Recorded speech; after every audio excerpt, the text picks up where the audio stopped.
Hello guys, তো তোমরা সবাই কেমন আছো? আশা করছি তোমরা সবাই খুব ভালো আছো আর আমিও খুব ভালো আছি। তো আজকে চলে এসেছি একটি নতুন ব্লগের সাথে। তো আজকে হচ্ছে নীল পুজো। তো বাড়িতে আমাদের শিব ঠাকুর আছে, সেখানে জল ঢালবো। তো সেটাই তোমাদের সাথে শেয়ার করবো। তো তোমরা সবাই ভিডিওটি দেখতে থাকো। তো দেখো বন্ধুরা, আমি স্নান করে কিন্তু মন্দিরে চলে এসেছি। আমাদের ঘরের পাশেই মন্দির।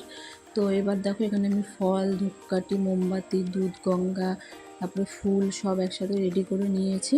এবার আমি শিবের মাথায় জল ঢালবো। তো এই যে আমাদের মন্দিরের শিব ঠাকুর। তোমাদের কেমন লাগছে অবশ্যই আমাকে জানিও। এর আগেও অনেকে জল ঢেলে গেছে, আমি একটু দেরি করে এসেছি। তো এই যে এখন আমি জল ঢালছি। আর যেহেতু আমি নিজে একা একা ক্যামেরা করছি, তো সেভাবে ভালোভাবে তোলা আমার পক্ষে পসিবল হয়নি। তো আমি নিজে যেটুকু পেরেছি তোমাদের সাথে শেয়ার করলাম। তোমরা একটু অ্যাডজাস্ট করে নিও, কারণ সেই সময় কেউ ছিল না আমাকে ভিডিও তুলে দেওয়ার।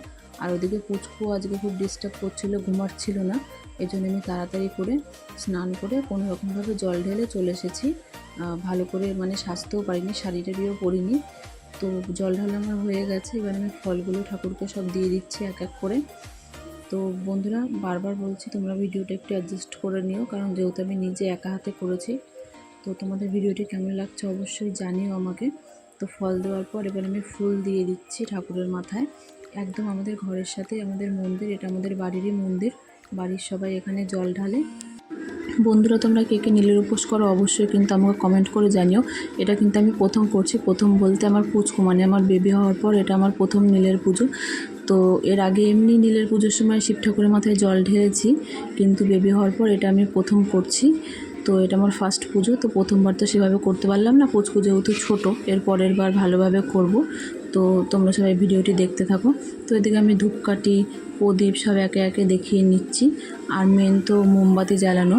তো এই যে মোমবাতিটাকে আমি ধরিয়ে নিচ্ছি। মোমবাতিটাকে একটা গ্লাসের উপর রেখে নিয়েছিলাম, যেহেতু এক হাতে আমি ক্যামেরা করছি সেই জন্য। তো মোমবাতিটাকে ধরিয়ে নিয়ে এবার আমি ঠাকুরকে একটু দেখিয়ে দেবো। তো তারপরে আমার পুজো কমপ্লিট হয়ে যাবে। তো বন্ধুরা, তোমরা কে কোথার থেকে দেখছো ভিডিওটি সেটাও আমাকে অবশ্যই কমেন্ট করে জানিও। তো এই দেখো, আমার পুজো কিন্তু কমপ্লিট হয়ে গেছে।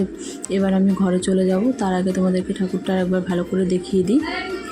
তো বন্ধুরা, ভিডিওটি আজকের মতো এইটুকুই। দেখা হবে নেক্সট কোনো ভিডিওতে। ভালো লাগলে লাইক, কমেন্ট, শেয়ার এবং সাবস্ক্রাইব করে দিও। তো চলো, টাটা।